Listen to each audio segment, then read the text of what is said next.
Good evening, everyone. I am Dr. Om J. Lakhani. I am a consultant endocrinologist at Zydus Hospital in Ahmedabad. Today, we are going to discuss technology in diabetes, fall in or left behind. Now, a lot of you would be looking forward to a talk on technology in diabetes, but really, I'm going to give you a small management principle. This is something which will be useful to you in your clinical practice. Also, it will be useful for technologists to develop appropriate tools for doctors to use in management of diabetes. So let's start with the story of Nokia. Now, all of you who are listening to this, at some point of time, you would have used a Nokia phone in your life. In 2007, Nokia had the market share for 35% of the mobile phones or cellular phones sold all over the world. It was the largest phone manufacturer in the world. From there till today, where you really have to find where Nokia really lies. That's the story of Nokia. Not a great story, but we'll see why it happened. So the downfall of Nokia started in 2007. The world was moving towards touchscreen phones, but Nokia did not take this up. They were facing their own internal problems.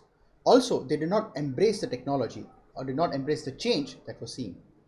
This is probably the curse of a lot of the market leaders, that they don't see the change emerging, and at some point of time they are swept away by the tsunami of the change. Windows phones and Android phones were being developed, and Nokia continued to use their own outdated Symbian ecosystem. And then came the incoming of iPhone, which was actually the beginning of the end of Nokia.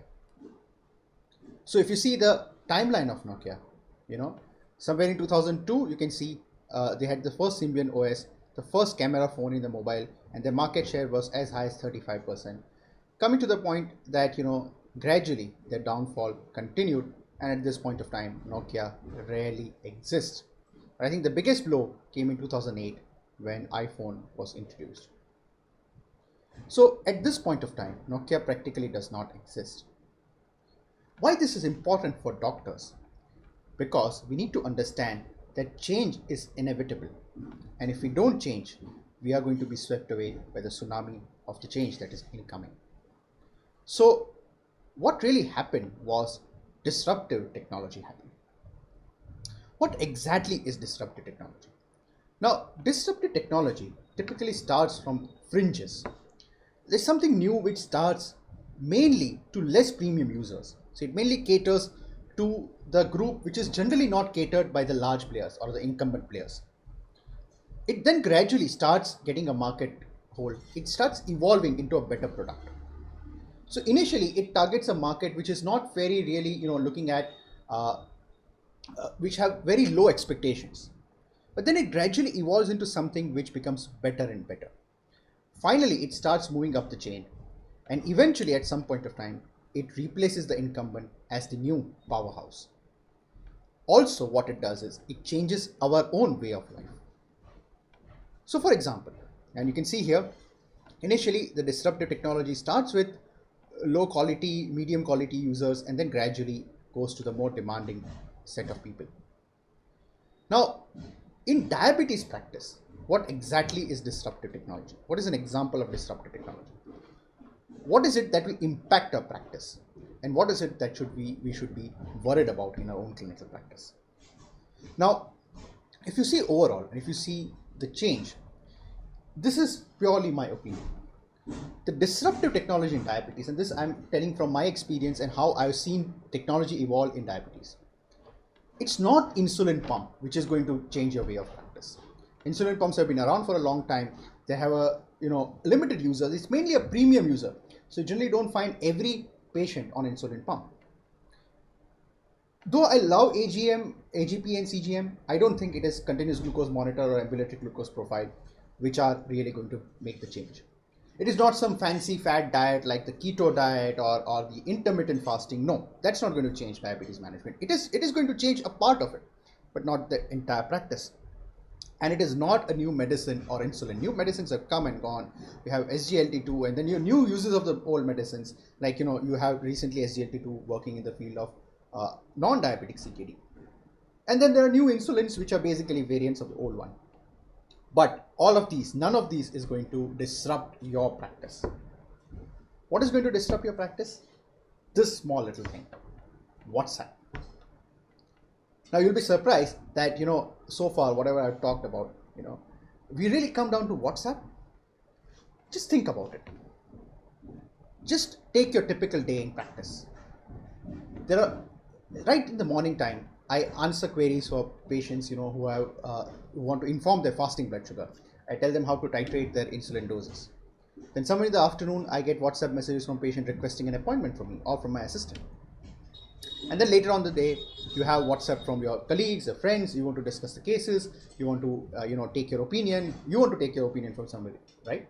In the evening, you will be looking at WhatsApp again to check for any new updates, for some new CMEs which you'd like to attend, some new articles which have been shared on the WhatsApp message. In the night again, you will have patients reporting their sugar values. You might have patients, wanting to discuss some thing they happened to encounter during the day. Maybe an episode of hypoglycemia they had, maybe the episode of severe hyperglycemia they had, and you would be answering their questions. So the entire day, the technology that you're most tied up with in your practice is basically WhatsApp. Same thing happens for diabetic patients also. They get a lot of information and also a lot of misinformation from WhatsApp. And hence, sometimes, often we see patients stopping their medicines after listening to or after reading a WhatsApp message or after listening to a WhatsApp video. So basically, the major change in diabetes practice would move from a OPD-based intermittent doctor-patient relationship to a health coach, which is delivered by teleconsultation system. At this point of time, the most robust platform for this and the most easiest platform for this is WhatsApp. So this is the disruptive technology. This is the technology that you need to embrace. It's fine if you don't do, if you don't know about CGM use. It's fine if you don't know about insulin pumps. It's fine if you use an outdated insulin. It's fine if you use an outdated medicine. It doesn't matter. What really matters to patients is a constant low-level interaction with the patient. Think of it in this way. You are not a doctor anymore. You have to see of yourself as a coach, as a teacher. Today is Teacher's Day. Think of yourself as a coach, not as a doctor. A coach is someone who delivers a constant low-level contact with the patient or a student for that matter. We need to understand that for chronic disorders, intermittent consultation where you go home and forget about it, that system is finished. That may apply true for acute conditions. Like for example, let's say you're an emergency room doctor. The patient comes to you with dehydration, you give him IV fluids, the patient becomes better, the patient goes home, patient is happy, you are happy, you tell the patient to avoid extremes of temperatures and dehydration, take a lot of water, the patient is fine, things are done. But for a doctor who deals with diabetes, it's something different. You prescribe a drug to the patient goes home, he feels uncomfortable with the medicines, he develops hypoglycemia, he's very happy with it, things go on, right? And he's going to be a diabetic patient and he's going to, have diabetes mellitus, he's going to have hypertension, and then he's really going to require a constant interaction with you. And remember, the day you don't interact with the patient falls off the wagon and then probably goes to a quack or to listens to some useless WhatsApp message. So, and this idea is particularly true in India, because in India we are used to a coaching system. All of us have grown up going to coaching classes. It could be a coaching class for your entrance exams. It could be a coaching class for your 11th or 12th class. I remember being coached despite against my own will. And you go to a school, but you still go to a coaching class. Why do you go to a coaching class? You go to a coaching class because a coach or a coaching class teacher always answers your queries, gives you the extra attention that you need, takes care of you, right? Same thing for a sports coach, right? What does a sports coach do? A sports coach takes care of the players, right? If a player is not bowling well, if a player has an injury, if a player is out of form, he really helps them individually. The same thing you need to do as a doctor. How to deliver the coaching? Now, in today's world, it's very difficult to deliver. The patient cannot come to your clinic every day. You cannot allow your patient to come to the clinic every day. You have so many patients of your own the other day. But you can instead use technology. And like I said, use the technology which is most simple to use. Use the simplest of technology. And in today's world, the simplest technology is WhatsApp. So, how to employ a coaching mentality in your practice?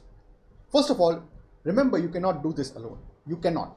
Even if you see the coach of an Indian cricket team, or if you see the coach of a football team, it's not the coach alone. You have an assistant coach, you have a physio, you have other support staff. So there has to be a team, and hence you need to have a team.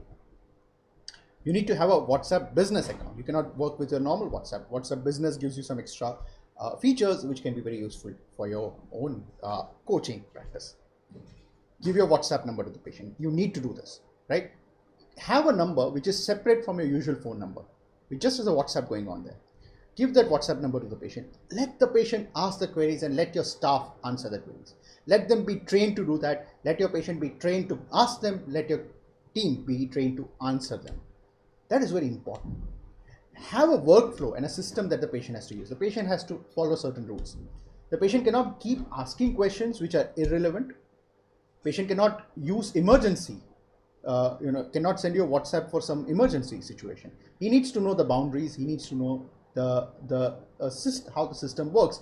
So again, you coach the patient about how to use the system and how not to misuse it. And these rules have to be, and these boundaries have to be very clear. And finally, give a constant low-level contact with regular motivation and updates. If the patient is doing well, his sugars are better, tell them, boss, you're doing well. And remember, if that one power of motivation, if after this talk somebody comes and tells me, Om, your talk was wonderful, well, I'm geared up for the next talk. I feel really great for the next talk. I'm happy that somebody appreciated my efforts.